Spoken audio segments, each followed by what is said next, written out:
This is going to be a video of me cutting strings until I can't really play anymore, so let's get right into it.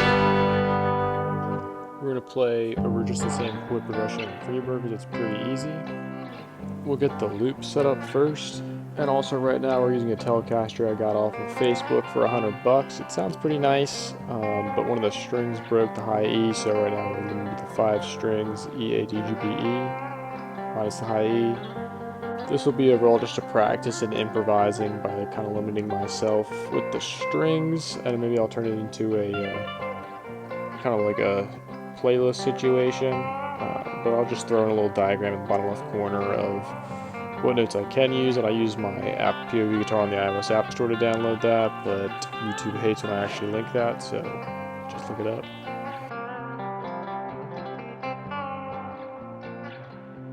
Now that I've got a good feel for how the guitar is playing and how it's sounding, I'm going to start chopping the first low E string, and then we'll go from there. It's kind of a nuisance to try and cut these strings, but it's whatever. Another thing to also note about this guitar is that it's just got the one pickup and the one volume knob, so there's not a lot of tone besides the hands that we got going on. So we're just practicing scales and a little bit of handwork.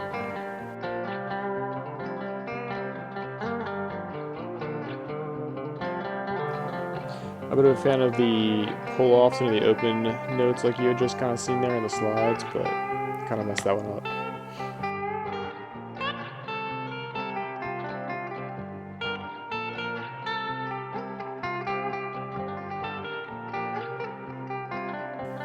Looking back on this recording right here, I feel like I made a bit of a mistake, so we're probably just going to start chopping strings at this point. But again, we're all doing this one live take, so there's gonna be a lot of mistakes, and that's what happens when you're practicing. Especially trying to cut these strings is literally the worst. I also lost my actual Leatherman. But while I'm here trying to chop strings, I'll talk about the freebird practice we've got going on. So normally we just do the 3 chords. And then if you just play any notes with a minor pentatonic, it sounds pretty good, but if you learn the actual freebird solo, which you can see little parts of it while I play, it's good practice because it's a simple song, good tone, good pacing.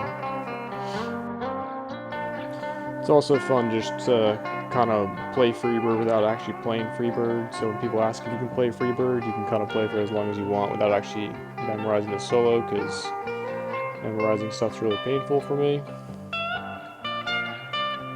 And now we're kind of missing some notes here, but it's okay. We're just practicing. Also, this guitar was not set up at all, if you can hear the fret buzz, but we're going to buy a new neck you can see on the ground, and hopefully we can fix that.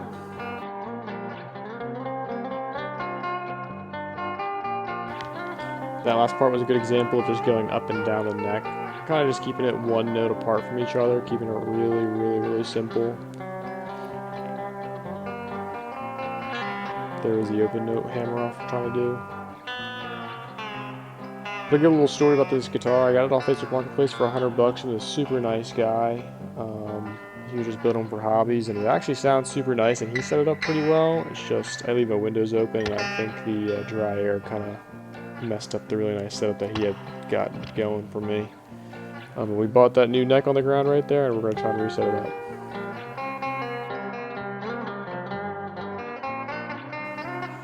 And this is where I'm starting to realize that my guitar is starting to get out of tune because we've cut off too many strings, so we're probably going to have to go tune that in a second for real. Because I don't think I just tuned that right at all. It was a slight fix, but in the wrong direction, I think.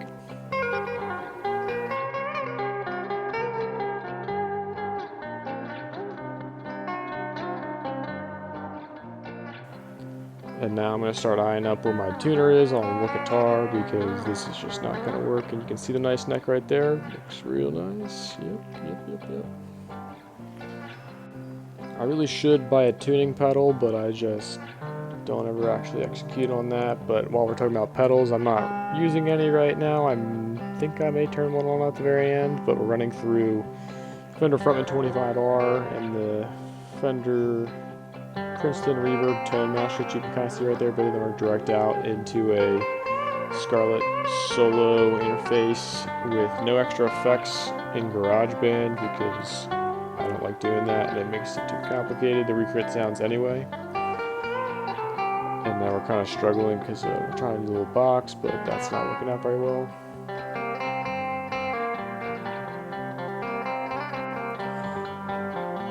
We're also only left with 2 strings left, which is going to make this a little bit difficult and a little bit constrained. And I'm probably going to try and reach for some strings that don't exist anymore, so cut me some slack.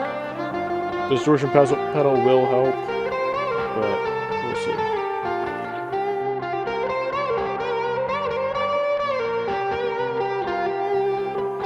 Use that volume knob right there for more distortion, but I'm going to stop commenting now and you can just listen to the 2-string improvising. Stick around because we do go down to 1 string.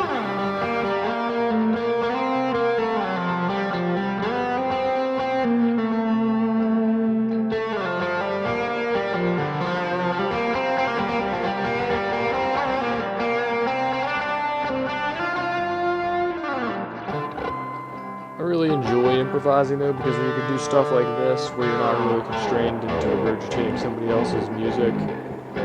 You make a little fun practice projects like this where you just start cutting strings all the time, but we're going to leave ourselves with 1 string here, and yeah, we're going to be able to see all the broken cut strings right there, and again, we live for like the 1 or 2 seconds where it sounds good, and it takes quite a few seconds, as you can see, to get those 1 or 2 seconds that sound good.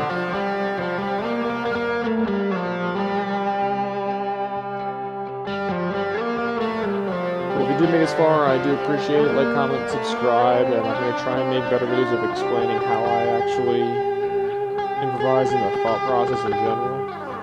But again, thanks for watching.